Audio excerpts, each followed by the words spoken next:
You've been there, settling in for an evening of TV only to waste half the night scrolling. Enter Fire TV, entertainment with zero effort required. Fire TV serves up personalized recommendations from across all your apps. Not sure what to watch? Just tell Alexa Plus what you're in the mood for and she'll pull up the perfect recommendation. Problem solved. Stop the scroll, start the show.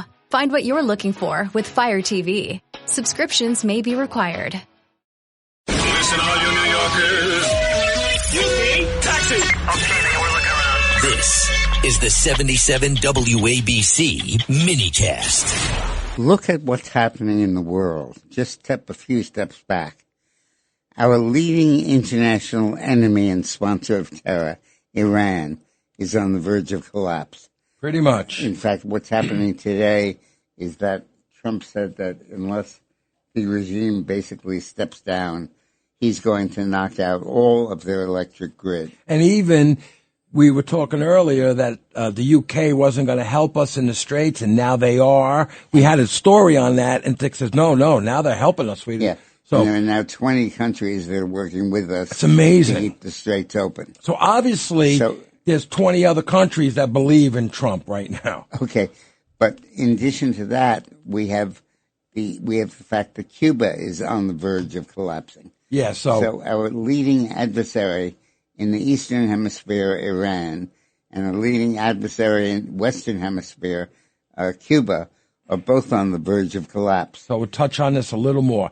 Trump may advance the idea of a friendly takeover of Cuba by agreeing to allow Cuban exiles to play a role in rebuilding Cuba in light of the tightening U.S. blockade on the oil sales to the island.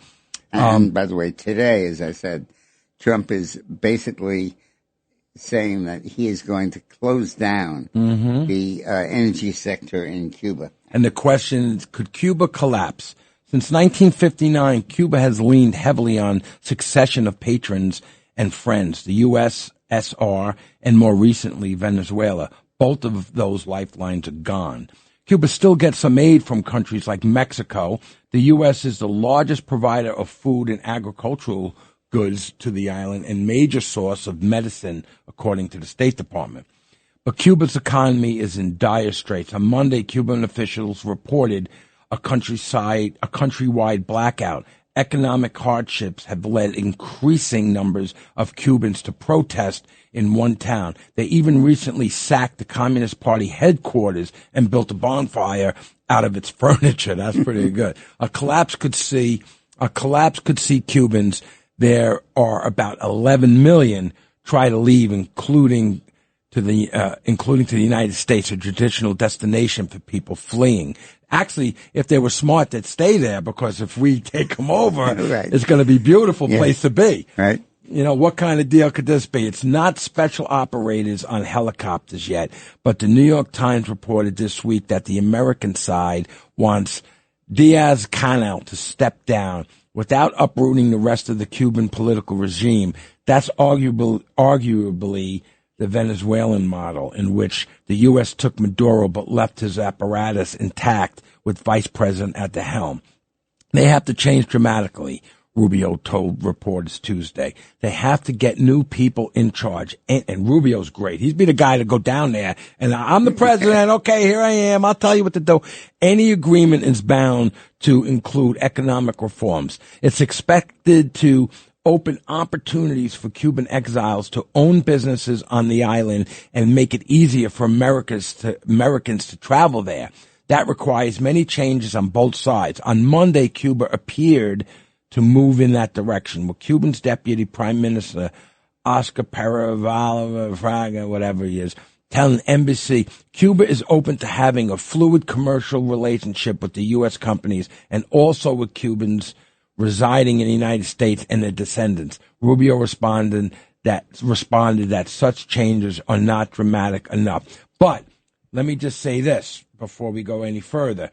The deputy foreign minister, once again, I said this earlier, says, in paraphrase, it'd be dumb not to be prepared for Trump to come in and do something crazy. You know what I mean? And he said that. So what's left? Nothing. You have the Chinese economy reeling because it's dependent on oil from countries that aren't shipping up yet. Chinese economy reeling because of Iran and the Russia. closing of diplomatic and commercial ties. You have Russia falling apart. We haven't talked about Russia in a while. Well, because we're gradually eliminating Russia's power, which is oil. Which is the not so well-read army. That's right. We're replacing Russia with Venezuela oil in the global oil supply. But then when the United States, when essentially the U.S. and Cuba say we are going to use Cuban exiles and businesses in the United States to rebuild Cuba. To booster Cuba's economy. Yeah, it's really the Miami taking over Cuba. It's really taking... Kind of like the Cubans took over Miami during Jimmy Carter in 1977. Well, just like the Cuban community has rebuilt Miami and basically made the economy in Mexican Florida very, very strong. You now have a situation where they're essentially using Cuban exiles to rebuild Cuba. And they're essentially taking the Cuban companies in exile that Castro closed down and those he didn't kill and using them to rebuild and take over Cuba. This is essentially a boomerang. Yeah. What was the movie, The Godfather Part 2 or 3? And which one? Tell me. I know everything. Where the mafia comes back and basically runs Cuba. Oh, yeah. Now that Batista's dead. Yeah. This is the same situation, but in total reversal. What Trump is saying is, I'm going to replace Cuba with Cuba. And I'm going to use... That was Meyer Lansky, but in the movie it was... I'm going to use the power of the American companies in exile in Florida to come back in and basically run Cuba. That is very interesting and very smart. It's the because they already have established themselves in the business in America, in Florida. So they're established. Take a rowboat. You're there in 4 minutes. You could, wow, that's amazing. You could actually have, let's say, you have a business, Julio's restaurant. You got a Julio's 2 or Julio's South. Exactly. Or whatever. It doesn't have to be a restaurant. Wow, that's really interesting. And this is Trump's idea. Who's talking about this? I think it's Trump's idea. Wow. It was mine. Or Marco? Pretty incredible that we're able to do that. Wow. And it's so simple, too. Yeah. It's not a big stretch. They don't have to go far. Right. They already got the people that are established here. In fact, and people from Florida will be taking their boats, like our good friend Steve. But it's wonderful. And it's the opposite of what we did in Iraq. In Iraq, we tried to use the infrastructure put there by our enemies and tried to use it to advance our goals and control the oil. Yeah, Iraq was a debacle. Here, it's the complete opposite.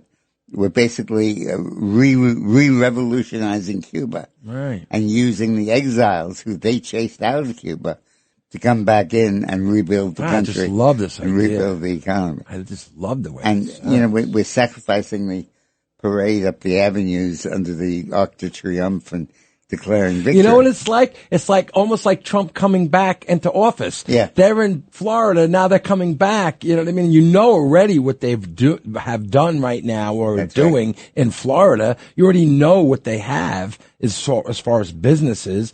And they're just going to bring them right to Cuba, 90 miles away. It's very interesting. Now, there's another maneuver that is... Is it real? Is it really going to happen? Well, we'll see. It's going to happen. We'll see. Wow. Trump is floating the idea, which means it's going to happen. That's right. And the opponents to it will have to agree. And if they don't, Trump just squeezes a little harder. That's all. And cuts off the oil more Right. thoroughly. There's never a bluff on his side. It's do it or don't do it. Right. That's pretty much it. Right. And then you'll see what happens. And now... Mess around and find out. And now Trump is also saying, I'm going to open the Straits of Hormuz. I'm going to open them by... Obliterating. By blowing the whole thing up. And forcing Iran to reopen it. It's the only way that they'll be able to get electricity. There's enough money in Dubai for them to want to have a peace thing happen. You know what I mean? There's enough power there. It's not even that.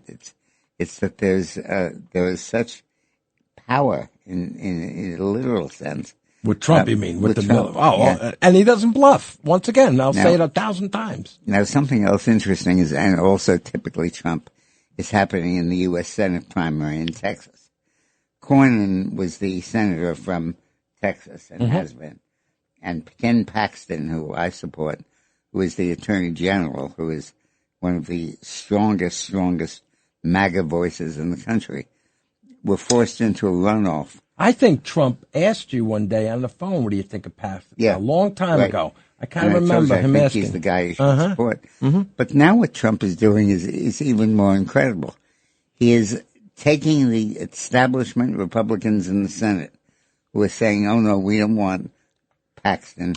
We've made deals with Cornyn. We've worked with him for years. Leave Cornyn in power. And Trump is saying the only way you're going to get Cornyn to stay in power is to pass my SAVE Act, which permits us to do national changes and require everybody to have photo ID. So he's basically said, until you let Paxton win this primary, and basically let the SAVE Act pass, we're gonna stop Cornyn from being the senator, and it's an incredible ability to do that. In the meantime, the Texas Public Opinion Research Poll on March 7th found Paxton leading Cornyn by 49 to 41. And so he's got the people of Texas voting for him. And again, it's one of these incredible situations Trump has created. It'd be nice for them to push through the SAVE Act and then Paxton wins. Yeah, that's right. But it's going to be the other way. Right. Paxton's going to win, and the way he's going to win is to force the passage of the SAVE Act. Right. Because Cronin's cronies in the Senate were the ones who were blocking the SAVE Act. Right. And Trump is basically telling them, back down on what you're doing. Wow. Drop out of the race and let Paxton become the senator. Once again, 3D chess. Yeah. It's incredible that he's been able to do that. Incredible. Meantime, 3D, without the assistance of Donald Trump, but with the assistance of New York Governor Kathy Hochul, the governor of New York has said that he is begging wealthy New Yorkers to move away from the state, to come back to support the generous social programs of the state with their tax dollars. The Democratic governor now says, I need people who are high net worth to support the generous social programs that we want to have in our state. Now, there are some patriotic millionaires who've stepped up, and I say this is the Democratic governor of New York. Okay, cut me the checks if you want to be supportive, but maybe the first step is that you should go down to Palm Beach and see you can bring back home the very people that I've driven out of the state. And she said, Go to Florida. You're not New Yorkers. Go to Florida. Get on a bus and go to Florida. A free bus. Is it a free bus with Mandami? Maybe. Get on a bus and go to Florida. And now she's saying, I really could use your money. Can you come back, please? That's after Get the frig out of here, you two. 500,000 of them have left. High net worth individuals. How many? Well, 500,000 of rich people, millionaires. No. Have left New York? Yeah. It's closer to 2 million, 2 to 3 million. Wow. But of really millionaire, high net worth people, it's about 500,000. Sure, they go to Florida, they're taxed. They don't have to worry about you pulling tax out of their pocket. And go to Florida. You're not New York. Exactly. Please come back. And now... she's a real whatever. So you could be a little confused these days. Iran wants to surrender, but can't find anyone to put in power that's going to live. You got the leaning guy, the guy with one leg. Yeah, right. Is he still alive or he might be dead already? You have that. And now you have the Democrats in the Senate being willing to cave in to permit the SAVE Act to pass. And the governors of the states that are run by Democrats begging them to let their own people back in so that they can fund the social programs they've been pushing. You couldn't write this for a sitcom. It wouldn't work. It would make a good sitcom, actually. Now, the Democrats are saying that Trump's support is fracturing. that the MAGA base is falling apart, but new polling has shown strong Republican support for the Iran war. Reports of Republican fractures over Trump's decision to war with Iran have been greatly exaggerated, according to a new poll shared exclusively with the Washington Post. The JL Partners survey showed that 83% of likely Republican voters strongly or somewhat support Operation Epic Fury, while just 9% say they're strongly or somewhat opposed to military action. Nearly three-quarters of the people in the poll said the U.S. should continue its campaign until Iran's military capacities are destroyed, and 16% saying Trump should stop the war immediately. The only people who say that now there are Republicans leaving to side against Trump are Tucker Carlson and Megyn Kelly. Both of them have criticized the president over the Iran war. The poll showed that 83% of likely Republican voters trust Trump's judgment, and just 6% place more confidence in Tucker Carlson and Megyn Kelly. Even more respondents, 82.4%, agree with Trump's foreign policy views over Carlson and Kelly, while 85% say they take the president more seriously on world affairs than media commentators. You know what this is saying to me right now?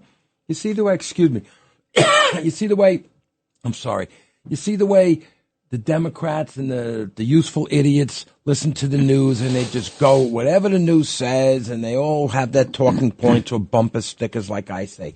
This says to me right here that conservative people really look at what's going on. They don't care what Tucker, and I love Tucker. I think he's great, and I love Hart. I think she's great. They don't care.